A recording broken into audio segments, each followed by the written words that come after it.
Well, good morning. Thanks for coming, everyone. My name's R.D. Bonahan. I am the chair of the CMRB, and I was also on what we called our summer renewal committee with some other folks who are here today. So thanks for helping us plan all of this. But when we knew that what the youth were going to be talking about next door, we were trying to put together kind of workshops and follow-up activities to go after. And of course, after sending the kids to Koinonia Farm, we thought, well, we should talk about farming in the workshop. And so a couple ideas ran around in different people's heads. And I said, you know what? I have the perfect person to invite for that session. My friend Denise and I originally met at another church doing a book group on a book that I think Denise is going to tell you about, so I won't ruin it. But this was a number of years ago. Here it is.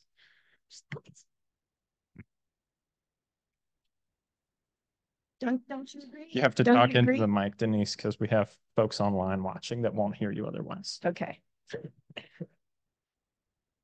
So since then, Denise and I have become really close friends. And a few years ago, we ended up doing some business together through a group that she runs. She has a CSA, and then she now is going to talk to you a lot about what she does around design, specifically residential design around food systems and sustainability and all sorts of other really, really cool things. But it's my honor and my pleasure to introduce you today to my good friend, Denise Weber, and give her, please, a warm welcome. And I'm really excited to have her here today. Thank you, RD. And hello, everyone. RD is correct. My name is Denise.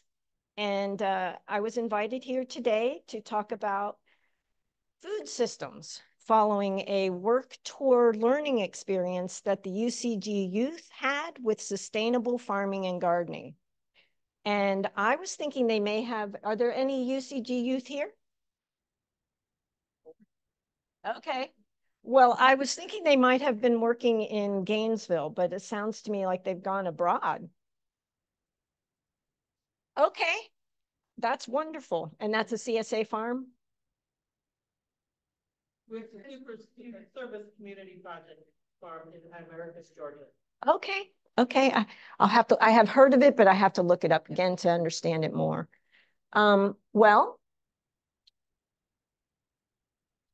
These are some of the farms I know of that are local here in Gainesville. And these farms can, refer to themselves as CSAs. This is Siembra, Swallowtail, the Brown Family Farm, and Frog Song. And I'm sure there are many more that have gotten on board with this CSA type of farming around here, but I'm just not aware of them. So would anyone like to explain what a CSA is? Does anyone know what a CSA is? Community supported agriculture. And yes, community supported agriculture. I'd like to say I have been a member of Swallowtail and Frog Song over the years. Awesome community supported agriculture. You invest with your farmer, say in the winter months, and they use the money to grow your crops for you. So it's an awesome idea. And I've been so happy with my membership. So And go CSAs. you can volunteer or you can provide monetary support. And this way the growers and the consumers share in the risk and the benefits of producing food. And local food is really cool. That most CSAs service local members. That's what makes sense. So,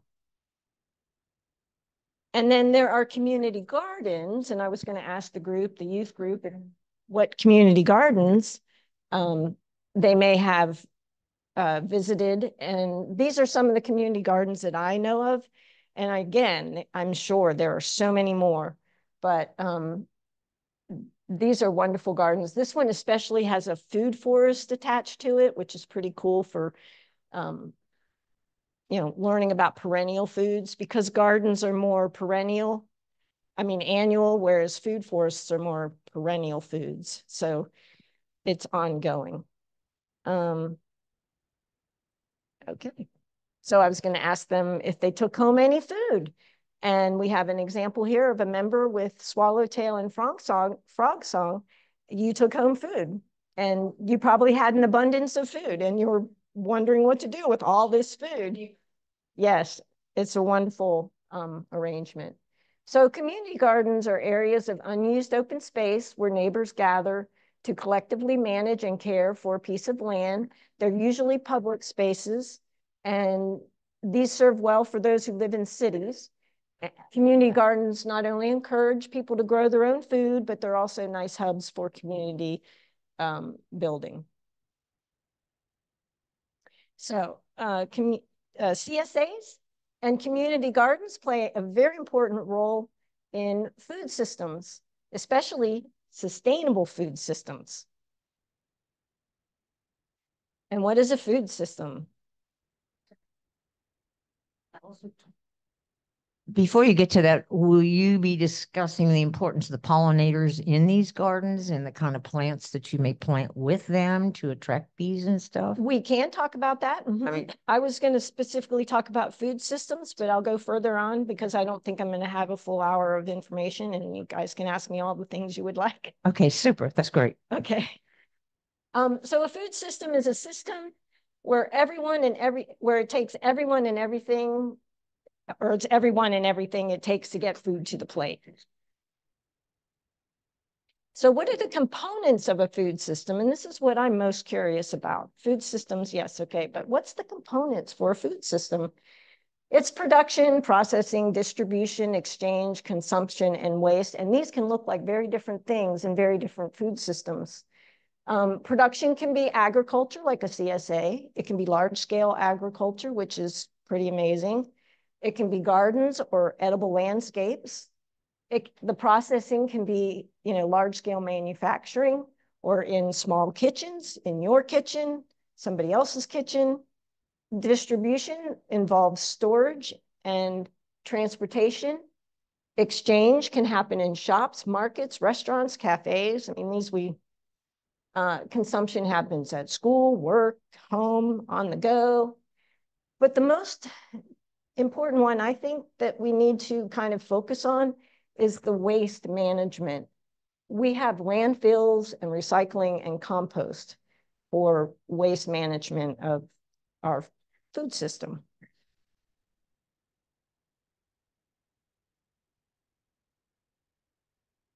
So in the beginning, food systems looked something like this. Humans were hunting and gathering what they ate. Very little process was required. Distribution may have been something like passing a fish to a friend sitting next to you, or ripping off a bone and handing it over. And the waste was all organic, and it composted. It went back into the system. And I will say some parts of this food system are quite sustainable, but it is an also dangerous food system. And so I can understand why we looked for other ways to obtain our food. And so later, humans realized the beauty of seed, and we put down roots and became more stationary. We started to practice animal husbandry, and we became skilled with production. We figured out ways to store abundance, which prompted more elaborate skills for processing. We cured meats and dehydrated fruits, for example. We began to trade and share, bringing economics into the system. Everything still was on a small scale, and waste was still decomposing back into the earth, back into our system. So there wasn't a lot of leftover there for very long. And then, dun, dun, dun, dun, we discovered the power of oil. In 1859, about 165 years ago, and boy, did we explode with our abilities to grow food and produce food. And our system became huge, and it became complicated. Whereas today, there are so many inputs to our food system that it's gotten kind of crazy. And it looks something like this. Some parts of it So now we have an oil saturated system, which at a point will not be reliable. And most of us, oh, well, farming, well, okay, so the next slide. Industrial farming became a big hit, and I can understand why. I mean, it became very easy to grow food. And now we have an oil dependent system. And at some point, it's not going to be reliable. I think we're all coming to an awareness for that. So we now have a system, and most of us rely on a system that looks something like this. It's huge, complicated, and we're relying on this for our essential needs of getting our need of eating met. So from production and processing, distribution, exchange, consumption, and oh my goodness, the waste. And that's one of my big things about a food system. It's waste. So very little of our food system today is organic, and so much of it is centralized. We are once again relying on a dangerous system, and very little of it this time is sustainable. So what if we slowed down? What if we simulated what did work in the past? What if we pulled away from our reliance on oil? What if our food system today looked like this? What if our food system had CSAs, local farmers growing local food for local members? And processing was, throwing it in a basket or, bicycling down to your friend. And the exchange is pretty cute. It's really pretty. Consumption is nice. There's not really anything there that isn't sustainable. There's no plastic on that plate that I can see on that table. And then the waste management. If we follow a sustainable food system, we'll have a waste management that we can handle, or a waste byproduct that we can handle, and that would be soil. So I'm happy to say, so what is a sustainable food system? According to the United Nations, a sustainable food system is a system providing nutrition and food security for everyone without compromising the well-being of people or the planet now and in the future. And this is a local CSA farm. This is Siembra Farm. They've been around for a long time. They're a great farm. So I'm happy to say that sustainable food system resources are in Gainesville, and they're in here. We have a strong sustainable food system in Gainesville. And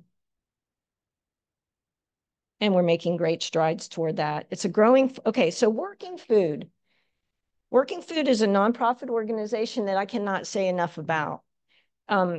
They are a growing force in our town, helping to ease the struggle for those who would like to get on the local food bandwagon. They are bringing together and empowering nicely all the components of a food system on a local scale. Working Food is bringing food home, and they are pushing unreliable, cheap oil out.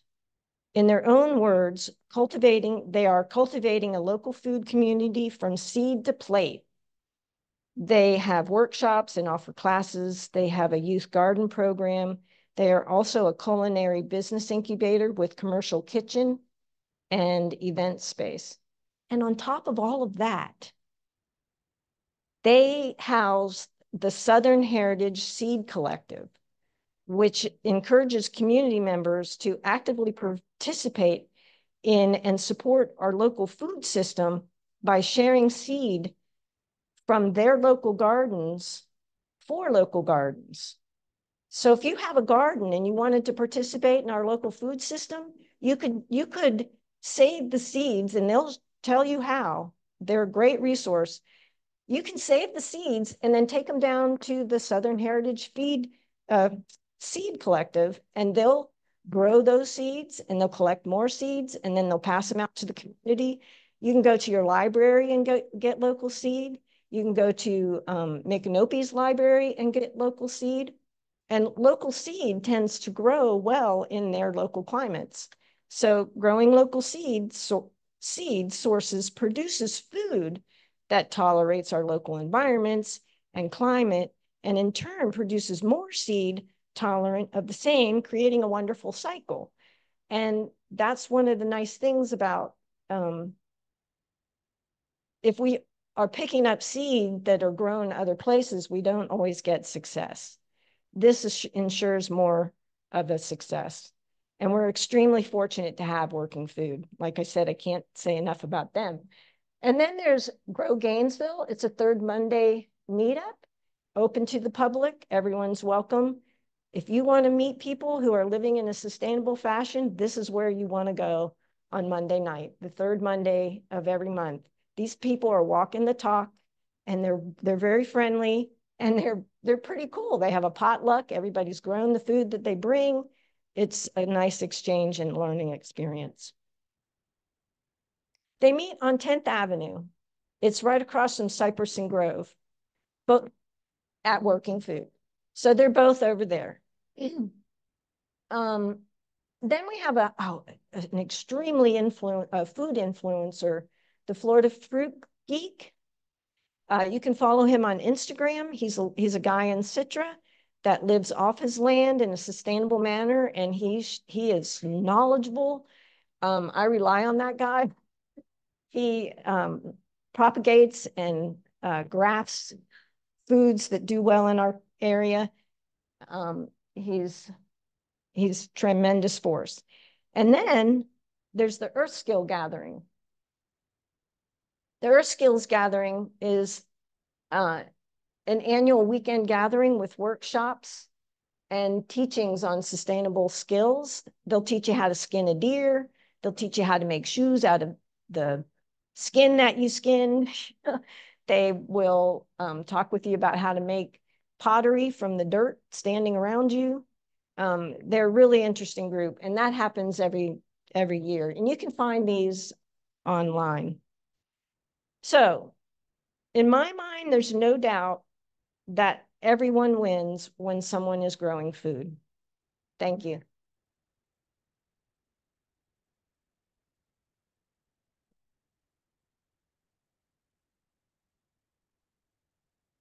Yeah, I'm going to come to with the mic for questions so that our Zoom friends can hear you. Did I do okay with the mic? Hi, I have a total practical question that I've been trying to get answered. The clamshell packaging that everything is packaged in now, is it or is it not recyclable? I don't know, but the way to get around that is to carry a package in your purse or your pocket. And when you go out to eat, you can take your wax paper or your Tupperware that you had from, Great idea. Does anybody else know about that, if it's recyclable? I think what there's I've heard. A process that probably goes into it. Okay, thank you. It's not in Gainesville or Alachua County. Right. Yeah. Sorry. And I'd like to add that the Florida Alachua County Extension Office could put you in touch with anybody who wants to grow their own vegetables with all kinds of helpful information. And they have sessions to teach people once a month, and there are lots of webinars. And another system that you haven't tapped into is the school gardens. And some of the school gardens are really impressive. Yes. I volunteered at one for over 10 years.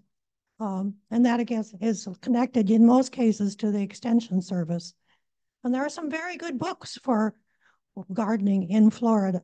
On my resource table over here, I have a book from the University in IFAS, and I didn't mean to not include IFAS with all this wonderful activities that are going on in our community. The UF Community Garden, that's a great place. And yes, I'm so glad to see the schools producing food. And Working Food is a part of that. In some cases. Yeah. Right. Yes. They right. They with IFAS. to the persons who started that Working Foods. Melissa Desa is the one who has been spearheading all of this seed collecting for years now. Yep. And Anna Pritzia was originally involved with her. Yep. Now she, I don't think is anymore, but anyway, those are two people in the community who really have done great things for the food system. They are working food. Denise, why don't you tell us what else is on your table while I bring the mic around here?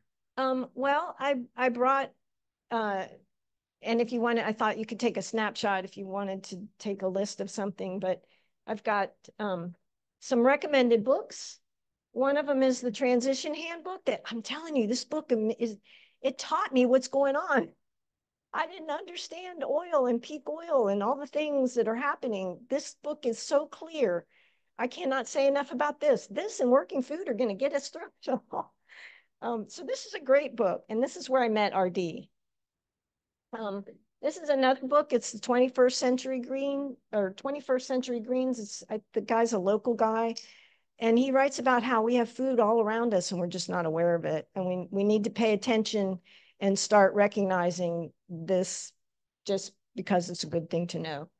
And this is just resources, books and movies, and contacts where local food is located, where those Grow Gainesville meetings are, and the Florida Fruit Geek, Earth Skills. They're going to be meeting in February of 2025. It's a great weekend. It's a lot of fun. You just go camping and it's fun. Then I have a resource for if you have a garden and you want to do things from seed.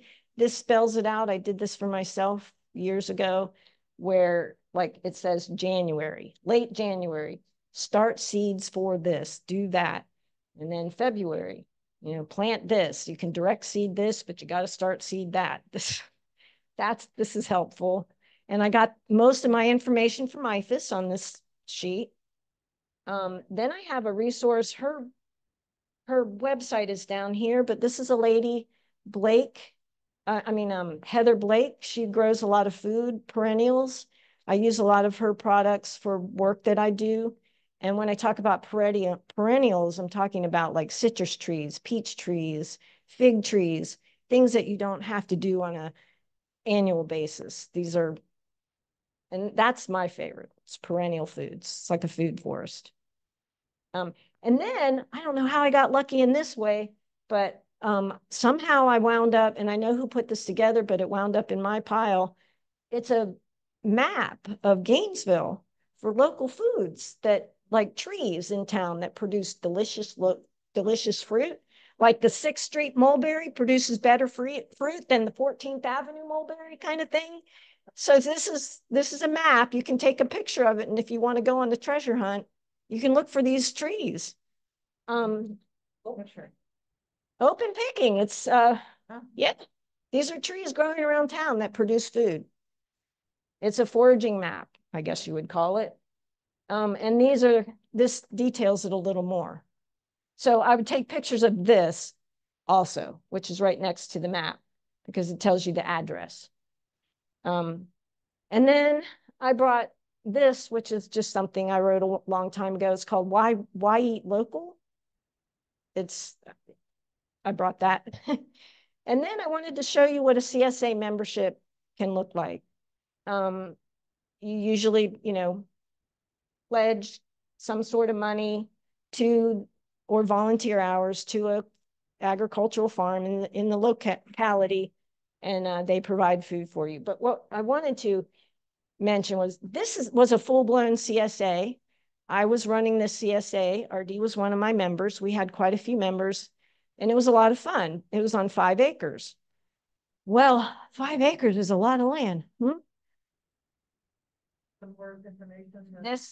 It just talks about what a CSA is and what transition learning is, and it was based more on that. And this kind of came out of the transition handbook and I used to volunteer for Siembra, and I thought I can do this.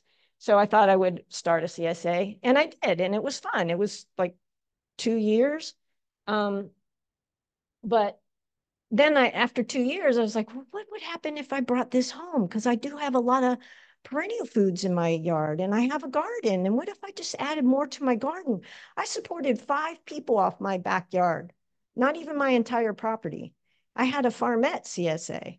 So, I mean, that growing foods can happen. We can all do it. So anyway, that's what's over here.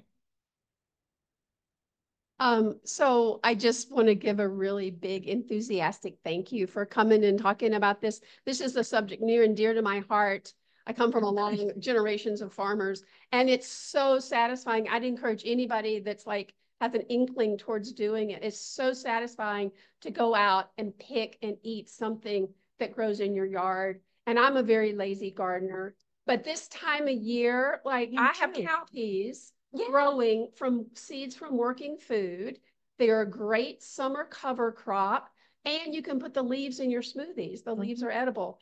And then you can let it build the soil up. It's like a chop and drop thing. It doesn't have to be hard. And like I don't see you can throw those on the ground. Yeah. That's like, bye, I'm late and I got to run out the door. Growing easy summer greens is like a great way to get started, in my humble opinion. Two more thoughts. If you want summer greens and you don't want to pay Publix for them, plant some sweet potatoes. I never harvest my sweet potatoes, but I eat the greens. They're very healthy and they go great in a smoothie. And there's all types of longevity spinach stuff that grows. So I just want to put a shout out for that because it's so easy and you can be lazy and do it, which I am. Simple thing. And then I wanted to put a plug for the Florida Native Plants Society. Yeah. You can go to their website, Florida Native Plant Society.org. You can find plants for your area based on your county and your needs and your soil and your wet or dry. And there's nothing like going out and picking something off your own native plant. So I'm just like a disciple of this way of living. But if I wasn't, and if I wanted to, would you be the person I turn to say, hey, come and help me get started? I don't know squat. That's my question. I am very helpful. I focus more on perennial landscapes. I'm a landscape design build contractor. So I design and build with Florida natives, Florida friendly and edible landscapes. So, but I'm not really, I used to put out gardens in the community as gift gardens and I have a big interest in annual gardening and that sort of thing if you're thinking about gardening, but I'm more focused on the perennials. And yeah, I can help you with the food forest. I've done a couple of food forests. They are fun to do. Yeah. And we'd get a lot of our plants from the woman that's on my list. Oh, so, I love gardening, and my father, back in another country, he was a big gardener, and we had always, fresh lettuce, tomatoes, carrots, potatoes, whatnot. Also coming from a farming family. Yeah. I found it so difficult to farm, I'm not even talking farming, to garden in Florida. And I'm so frustrated by it. And I don't seem to find resources, scanned and looked at all the IFAS extension publications and websites and so on. And they're great, but they don't help. I understand. Like a person like me, who is not, crawling on their knees from 8 a.m. to 8 p.m. in their garden. Right. And so is there anything that can help somebody like me to grow some simple tomatoes? Or I tested sweet potatoes, but they kind of disappeared in the weeds. And it's like, I don't know. I mean, I would like to do this, right? Yeah. But it has not worked at all. I mean, I'm talking zero. That's where you would want an edible landscape. Like you would want perennials. I have longevity spinach growing in my yard. I have Indian lettuce growing in my yard. I've got Everglade tomatoes. And I literally went out and said, that looks like a good spot. Now the longevity spinach came in a little 4x4 pack and I planted that and I moved it around the yard because it wasn't working so well here and there. But now I found a perfect place near my bananas and I never have to do anything. I don't water. I don't, my backyard's a mess.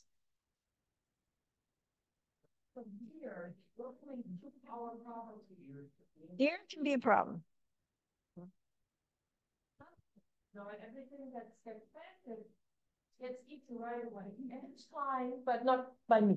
Well, then I would suggest that you focus on edible, perennial things like fig trees and yeah, but you will be sharing. You will be sharing. If you have a fig tree that becomes of age, they're not going to eat all those figs. And you don't go out and pick one time. You go out, like I watch my figs. I go out in the morning, I walk around the tree, they're not ready yet. Go back in the evening, they're ready. I beat the squirrel. And I also have a lot that the squirrels do get, but my tree is big enough to provide for both of us. And that it just takes a little time to get your trees big enough to do that. But mulberries, they have dwarf mulberries. And then you might pick like your annuals that you really like and just grow those in spaces that are protected, maybe even a small screened in space, but don't go hog wild on a big farm operation in your backyard kind of thing. And cardboard can be your best friend. Cardboard's great for weeds and whatnot. You just put it on top and you can soil and mulch and decomposes. But like you can put things in your shrub beds that are edible, like the longevity spinach and the Everglade tomatoes. Nothing eats the Everglade tomatoes. I'm not having a problem with that. They're like little cherry tomatoes and they're very hardy. And that's the thing about working food. You can get seed from them or grow Gainesville. People will come in to grow Gainesville with all kinds of things they've been growing at their yard, and they have, like 4-inch pots, and you go home with Everglade tomatoes, and you know that if you stick it somewhere, it's going to just blow up and produce food. It's not from Bonnie, the other groups that these are like hardy foods. Oh, and Seminole pumpkin. Oh my gosh, that's a great one. There's food to grow. There's certain ones, and you just have to get connected. And I suggest Grow Gainesville for that connection and working food. I'm a light connection. I can bring in the big stuff. So perennials, Christmas trees, having the heart. I Beautifully, they disappear. Even maybe starting to fruit, and then those fall off. I've always thought that you needed to plant them. In our neighborhood, in the forested woods, are a couple of tangerine trees are like the best ever anywhere. And someone told me that actually citrus grows better in the shade. And it's the planting in the sun that causes so many of the diseases. Well, I found that a lot of things do like a little bit of relief from our hot sun. And what is that stuff called that borax? If you take a little bit of borax, like a tablespoon, and you mix it in a gallon of water and you stir it up real well, and you pour that around the roots, that is supposed to help with the citrus holding on and getting a little more plump. Sun or shade. Sun or shade. It just helps. But yeah, I think that most of our things do prefer to have a little relief from the sun. Citrus too. When they're in groves, they even have a little bit of relief because they're in groves, and and it can depend on the soil that they're in too. If the soil has enough moisture and the things that they want, they can overcome that heat. But borax can help it also. And when you fertilize your citrus, you want to pick the months of March, October, and May. They spell the name Mom. Those are the good times to fertilize with a 10-10-10 fertilizer and do a borax sometime in there, and you might get a better production. Is that also? I don't know. Can I Put me on NIFAS? No. I'm kind of like, I don't like to get too busy. I guess. I'll put in a plug for Denise. About 20 years ago, shortly after I met Kathy, you all know Kathy Funky, we had Denise come in and do a lot of this in our yard when we put on an addition. And the kumquat tree is fantastic. Yeah, early this year and late last year, we had her do up another round. And now we've got bananas coming. We got blueberries coming. The mulberry that I planted as a memorial for a past dog is taller than the two-story house I live in. And I have had a delightful time inviting little girls and their daddies to come over and pick blueberries. And I mean, mulberries. And I always tell them to wear purple, you're going to get purple. And it is so much fun. These little children in the neighborhood have learned when that mulberry comes around. Unfortunately, I also, last summer, uh, we have a persimmon in our front yard. And this time of the year, every fruit overnight disappeared. And the same thing happened to another persimmon tree in the neighborhood. And in the Rock Creek area, somebody in an adjacent neighborhood said he has counted 27 individual deer. There is a huge herd living in the Possum Creek water flow over there. But You do have to share. yeah, you have to share. So I put a net over the persimmon, and I'm going to use that same stuff over the blueberries to keep them free of the squirrels. So I think it's a combination as far as the pests. Yeah, I'm going to share the blueberry or the mulberries. The tree is huge. They can have the top of the tree. I can't reach it. Uh, thanks. And I heard somewhere, I just saw recently that if you take a cup and you put an egg in the cup and you stick that cup on a stake near your garden or wherever you're having deer issues, the deer don't like that smell of rotting egg, and so they will not come around. But I haven't tested it. But yeah, these are always challenges that come up, and I just have to say there's not really a blanket answer. It's just something to figure out. Did I miss someone? I thought I had another hand somewhere over in here. Okay, we'll go to Jean next. Hi. What I find is that I bring home wonderful, beautiful plants, or I start things from seed, and then I stick them in the really crummy soil in my garden, and they die. And so I have a friend who bought a piece of land that is bottom land. It used to be under a lake, and everything that he puts in there grows beautifully. So when I'm planting vegetables like tomatoes and things like that, I plant them in pots so that I can control the soil. But I wonder if you have any advice for people who are living on basically sand. Get seed from local farmers. Go to Working Food, go to your library, get local seed for plants that grow in our local soils. And also you can, make a bigger circle and put a little compost in there and, supplement and add to the nutrient value of what they're getting. But like Seminole pumpkins, you can grow those anywhere. Those are definitely growing in Gainesville. You're growing tomatoes, try Everglade tomatoes. Those are like, those are crazy. They're like his mulberry. And the Indian lettuce, I haven't watered that or done anything. It should take shade, but it's working really well in my yard in the full sun.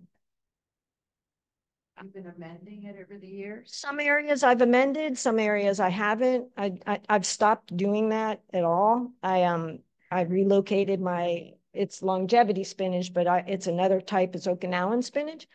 I put that closer to my bananas where I throw my compost. Bananas like a lot of compost. So I put my spinach next to the compost. And again, I don't water it. I don't do anything. I hope it's got something available when I'm looking for something to eat. And it usually does. So, and I'm not looking for perfect, beautiful things either. It's just, production of something. And when you go out to prune, be careful how you do that because that encourages growth.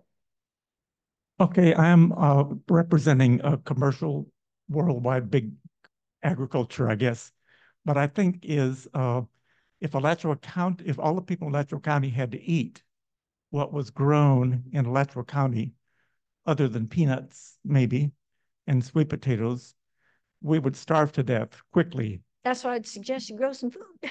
No, mostly I'm a strong supporter of people growing things that they can eat. Yeah, yeah. But I think it's mostly a recreation and it's mostly a connection with the earth. It's a connection with our upbringing, and it's very wholesome.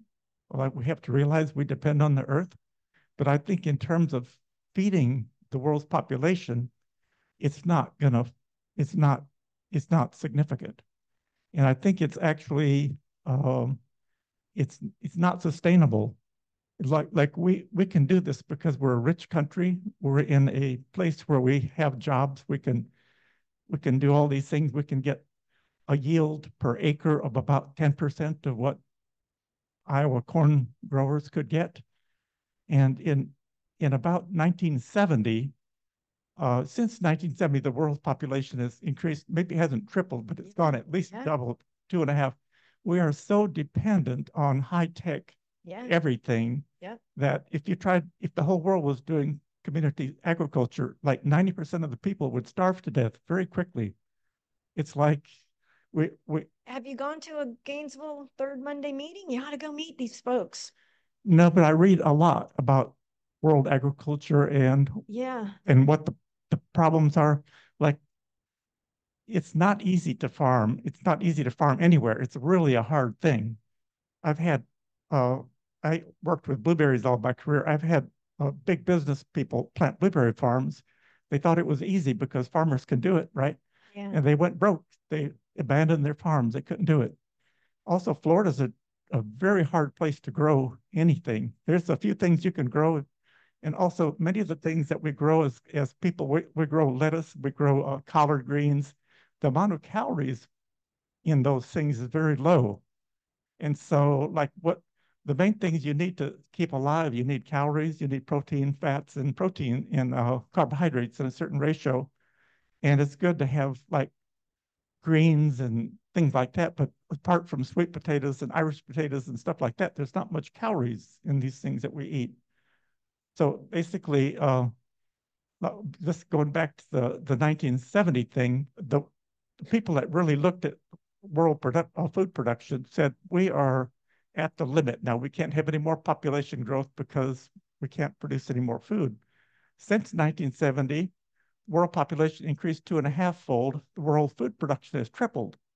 And why has it tripled? It's because little farms went to big farms and they got these corn. I don't know if you've looked at corn patches these days, but they used to be when I was young, we planted our corn like 3 feet apart in the row or 2 feet apart in the row. Nowadays, they plant them like 4 inches apart in the row and the leaves stick straight up and they yield on good farms 300 bushels per acre. In 1970, the average corn yield in good corn places were like 50 bushels per acre. So it's like my bottom line is that we're stuck with high technology to feed the world because of the population is just way beyond what the world can support. I know. And that's because we've all been relying on other people to support us with their food. And that's why I'm trying to suggest that we pull back and think about what we can do for ourselves as individuals on our property to provide food for us. I provided food for 5 families off my backyard, and I was competing with squirrels. They may have, I didn't have chickens. They could have had chicken. None of them had chickens, but a CSA provides you with a lot of food. They got most of their greens from me, I'm sure, but that's the beginning. That you can also, I have had chickens. You can have chickens on Siembra Farm. They hunt the boars, the hogs that are around. There's a guy in town, he's called Wild Man Foods, and he goes out and forages off the land to get hogs that are what are they called? They're wild hogs, wild boars. But I mean, I agree with you 100%. We have been feeding the world and the population and other people. And my suggestion is that when you talk about local, start right here. I eat something from my yard every day. If the food system shut down, I have friends that grow Gainesville that I could quickly get plugged into. And the more people that get plugged in, the more that gets produced. And the closer to home it is, the more nutritious it is. The more nutrition you eat, the less you have to eat. If you eat junk food or foods that's been processed or delivered from across the states, come from California or other places, they lose value in their nutrition. And you have to eat more of it to keep up with it.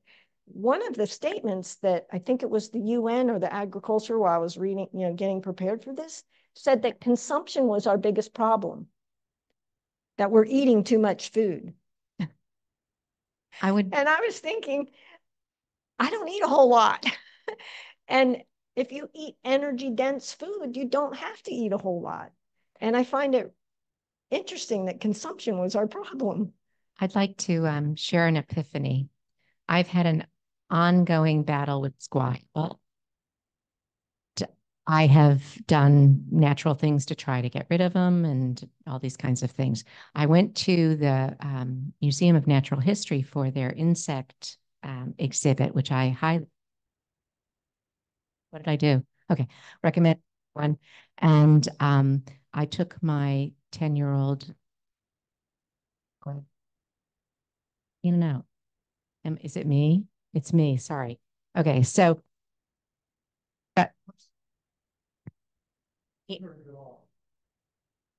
Okay. Well, I go on the fritz too.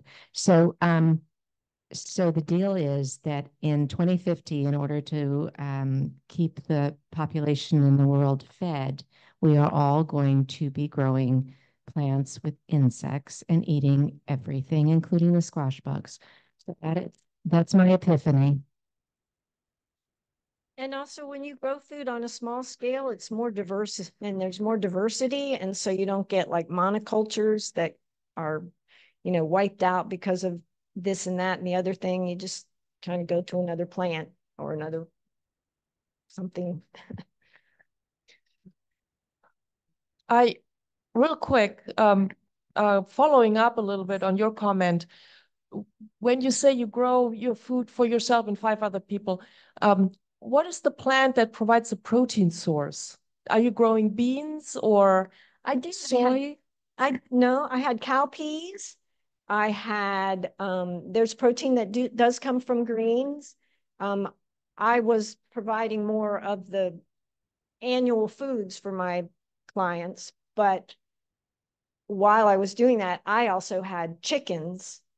And so I was getting my protein from my chickens and, but greens also provide protein too, don't they? No. A little bit? No, not really. Okay. Well, I don't know where they get their protein. The what? Nuts and legumes. Yes, I did have cowpeas on, galore. I'm going to come back to the 2 hands that are up, but I'm also going to let everyone know it's about 5 minutes until 12:30. So if you have other places to be, we understand. And Denise, we don't want to hold you captive here, but you can decide when you're feeling finished. Just real quick, I have a recommendation. This documentary called The Biggest Little Farm about a couple, I think it's in California, who transitioned from a monoculture almond farm, I think it is, and they grow a diversity of materials and foods and raise animals. And it's a great uplifting kind of movie to see. And it's only an hour and a half. Yeah, that is a good movie. From Nancy Darren, a great person to talk about local sustainability. With what you're describing here, I have the vision, I share a vision that others have, is that imagine that food we can grow locally can help us shut down the amount of transition moving food. Like I've always been amazed. You go to like Washington where the apples are really great. The local people don't get the best of those crops. They're from those communities. And as we think about how our populations are going to grow and climate change, help us grow that image of locally everything, you know.